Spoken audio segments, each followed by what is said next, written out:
So welcome back to another episode, and welcome back to another Andrew. Andrew's in town for a few days. We're happy to have him back, a big fan favorite of the show. It's great to be here again. Absolutely. The guy down my street who had everything growing up, always had the games before me. It was absolutely crazy. I don't know how the hell that happened, but you're the one who scored in that. I got sloppy seconds and everything. So unfair. Life is unfair. And so Andrew's here for a couple of days. We thought we'd just do a couple of videos and just talk about some random things that we were talking about in the other room. We're like, well, let's just do a video about it and maybe you guys would be interested in it. We thought we'd talk about some of our dream VR games. Like VR is being talked about quite a lot. I love the idea of VR. We've always talked about it, all the possibilities. And we want to talk about some dream VR games that we were thinking about. We finally have the technology these days to do VR justice. It's not like it was back in the 90s when you'd put those giant helmets on and be in these clunky, boxy worlds. We're there. We can have real immersion now, and that's fantastic. Yeah, I did the Game of Thrones VR experience. It was like a Game of Thrones exhibition, and we did that. And so what you did is you were going up the wall, and you're in like an elevator. And I was looking around, I was like, the graphics were very, like, at that time, with what I played, were very, like, PlayStation 2-ish, if you want to say. But this was like the whole helmet? Yeah. And I was looking around, I was like, oh my god, I was just like, I can see the future of video games, for sure.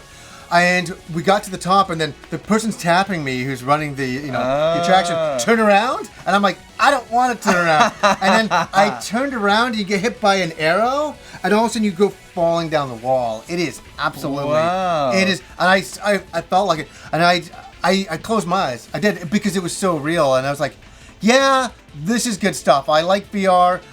For me personally, will wait till the price comes down a little bit, then I'll jump on board, but still get excited about it. Yeah, stuff. I mean, I have got a computer that can run the Oculus and the Vive, but yeah, I don't know. I just need to see some more actual real gaming content before I'm willing to sign up. But the possibilities are amazing. They're amazing, and that's what we want to talk about today. Like, what to you guys is some dream VR games that you would like to see that would sell you on the entire VR experience? We're going to bring up some that we talked about.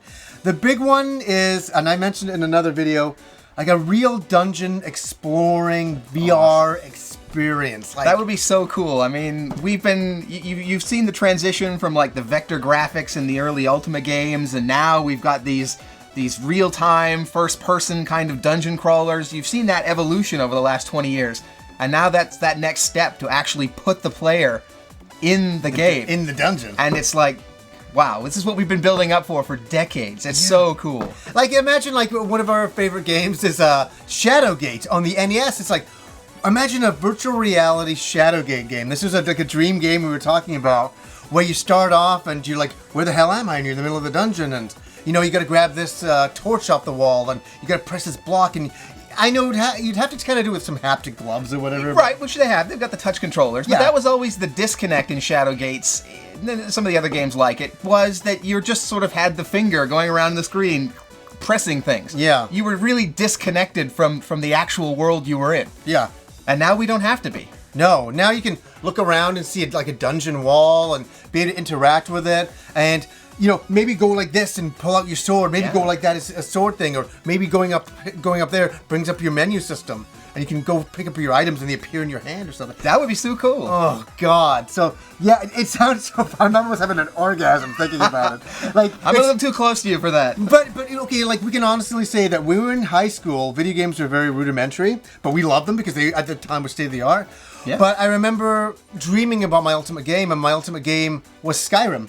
Like a virtual world you can walk around. Right. Now take Skyrim and make that a virtual reality game where you're walking. Like, it's just incredible thinking about where you can go. And I can remember you saying back when you were playing Skyrim how you weren't VR in Skyrim, but this was the world you imagined a game would be in as a kid. Yeah, this is it.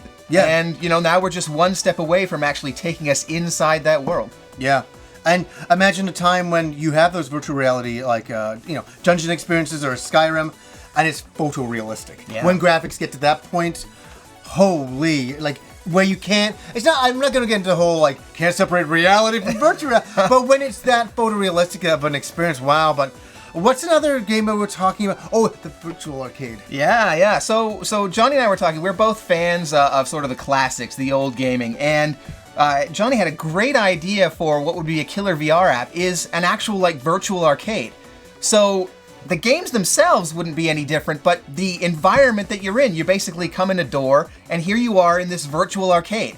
Think of what you guys can do with emulators these days. But now, instead of sitting in front of a computer or something like that, you're actually in this virtual arcade environment. And you walk between cabinets and you play whatever games you want, like as if it was the real arcade. I started laughing because I was thinking, what if it was like the real old arcade experiences? So you're walking in, you're getting offered cigarettes and drugs and all You gotta this. have a machine blowing puffs of smoke in your face. Exactly, you know, like the 4D experience of an arcade back then. You need the surround sound, so it sounds like complete chaos all Oh my around god, you. you're smoking pot there, playing a book, and all of a sudden the screen goes all blurry. Yeah, screaming children, somebody nagging you to leave because you've been in the arcade too long. Oh, geez, I ran out of quarter. Oh, yeah, like... See, it's not just a gaming medium there, it's an experience. Oh, and then the bullies. The fucking bullies with it all. You need your Street Fighter guy to pull on his fancy little bicycle gloves and stand next to you. So yeah, a virtual arcade, and you know what they would do too if they did do a virtual arcade? You'd have to buy different cabinets. Oh, you want the Sega series? You gotta buy that. You could understand. Yeah, it's like the ultimate microtransaction DLC cash-in. Yeah, that would be good. And then our final game, you can take us into that one too. Is a really cool one. So, I mean, when I look back and think of why the Wii was such a success, it was because it gave us the ability to interact with games like we'd never experienced. And VR can take all of those kinds of experiences to that next level. We're going to have touch controllers pretty much later this year.